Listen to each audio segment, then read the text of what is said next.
पास, लेकिन इसी बीच एक बड़ी खबर हरियाणा से पहला नतीजा सामने आया है। बड़ी खबर आपको दे रहे हैं और इस पहले नतीजे में कांग्रेस के पक्ष में पहला नतीजा आता हुआ नजर आया है। हरियाणा से पहला नतीजा कांग्रेस के पक्ष में, जहां कांग्रेस से एक सीट क्लियर हो गई है और यहां पर कांग्रेस ने एक सीट पर जीत दर्ज कर ली। आप ये देखिए, अभी तक जो आ रहे थे वो रुझान थे, लेकिन अब नतीजे आना भी शुरू हो चुके हैं और नतीजों पर ही पुख्ता मुहर लगती है और इससे ये पता चलता है कि हरियाणा में किसकी सरकार बनने जा रही है। बड़ा अपडेट आपको ये दे रहे हैं, एक सीट क्लियर हुई है हरियाणा में, जहां पर पहला नतीजा कांग्रेस के पक्ष में आया है।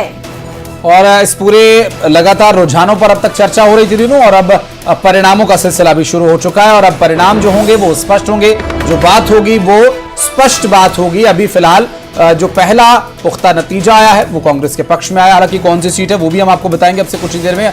अभी जो इलेक्शन कमीशन की तरफ से इंफॉर्मेशन मिलती है हम उस पर काफी कुछ निर्भर करते हैं, लेकिन ग्राउंड जीरो पर जो हमारे सहयोगी रहते हैं वे भी लगातार इस बारे में जानकारी देते हैं। लेकिन इलेक्शन कमीशन का रिजल्ट है, जो इलेक्शन कमीशन ही की तरफ से ये जानकारी दी जाती है और ग्राउंड पर क्या माहौल है, क्या हवा है, उसका बहुत ज्यादा प्रभाव नहीं पड़ता है। लेकिन इलेक्शन कमीशन की तरफ से क्या रिजल्ट जारी किया गया उसका बहुत प्रभाव पड़ता है। अब हम देख रहे हैं कि जम्मू कश्मीर में भी लगभग 12 से 15 सीटों पर रिजल्ट स्पष्ट हो गए हैं और यहां हरियाणा की यदि बात करें तो एक सीट पर अभी स्पष्ट रिजल्ट आ गया है।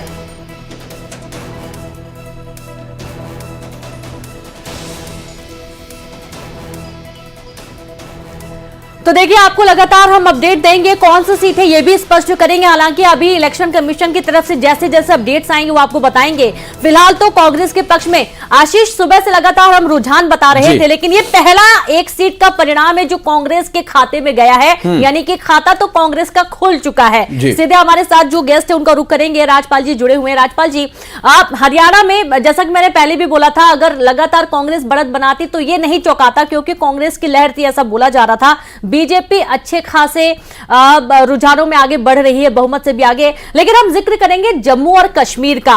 धारा 370 का जिक्र रहा और उसके बाद ये कहा जा रहा था, सुबह ही हमारे साथ एक गेस्ट जुड़े थे, उनका ये कहना था कि भाई वहां पर अगर प्रियंका और राहुल गांधी जाके बर्फ में खेल पा रहे हैं, वहां पर क्रिकेट मैच खेला जा रहा है, तो ये कहीं ना कहीं बीजेपी की ही देन है। लेकिन उसके बावजूद जो रुझान सामने आ रहे हैं उसमें बीजेपी पीछे नजर आ रही है।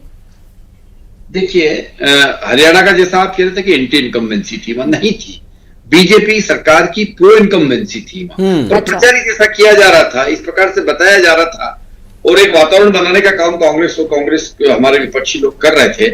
वो परिणाम से उसके ठीक उलट गई बात, तो ये बात साबित हो गई कि हमारे खिलाफ कोई एंटी इनकम्बेंसी नहीं थी। अब बात करते हैं जम्मू कश्मीर की, तो जम्मू के अंदर हमारा जिस प्रकार से भारतीय जनता पार्टी के पक्ष में वातावरण बना था वह और भी अच्छा बनने का काम और हम वहां पर बढ़त ले रहे हैं लगातार। कश्मीर का जहां तक सवाल है, वैली का, घाटी की अगर बात करें तो घाटी के अंदर कहीं न कहीं पहले भी हम नहीं थे और अभी भी हमने कोशिश करी है, पर अभी हमको जो चाहो वो सफलता मिलती हुई वह दिख नहीं रही है। कारण उसका यह है कि निश्चित तौर पर हमें कुछ वर्ग विशेष के वोट मिलने में कुछ समस्या आती है, दिक्कत आती है।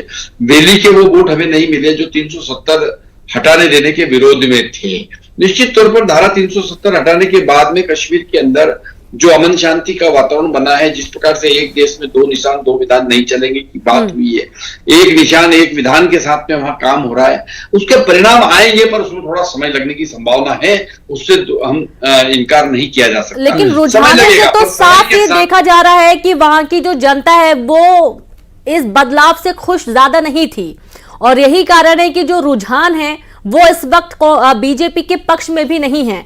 हरियाणा में तो चौंका ही रहा है, क्योंकि हरियाणा में तो बीजेपी बढ़त में है, लेकिन जम्मू कश्मीर में जहां पर ये माना जा रहा था कि जिस तरीके से बीजेपी ने बढ़िया काम किया, जैसा कि लगातार कहा जा रहा है, विकास की बात कही जा रही कि विकास भी वहां पर हुआ है, लेकिन चौंकाने वाली बात तो ये भी थी कि बीजेपी शायद कॉन्फिडेंस में नहीं थी और यही कारण है कि कुछ सीट्स ऐसी थी जहां पर उम्मीदवार भी घोषित नहीं किए गए। घाटी का जिक्र कर रहे थे आप? जी बिल्कुल, घाटी में भी कुछ इसी तरह की स्थिति थी, क्योंकि घाटी में जब लोगों से बात की गई या उस वक्त जो सर्वे चल रहे थे या जब ग्राउंड पर न्यूज़ 18 की टीम थी तो उस वक्त भी कई तरह की बातें सामने आई थी कि यहां घाटी में परिवार का एक जो राजनीति का तरीका है वही चला आ रहा है और वहां पर बीजेपी अगर अपने कैंडिडेट उतारती तो हो सकता है कि परिणाम कुछ और हो सकते थे। लेकिन अब उस विषय के बारे में चूंकि समय जा चुका है, अब बारे में रिजल्ट की हम बात करेंगे। राजपाल जी, एक बात और यहां पर आपसे जानना चाहेंगे, जो वहां किंग मेकर की भूमिका है।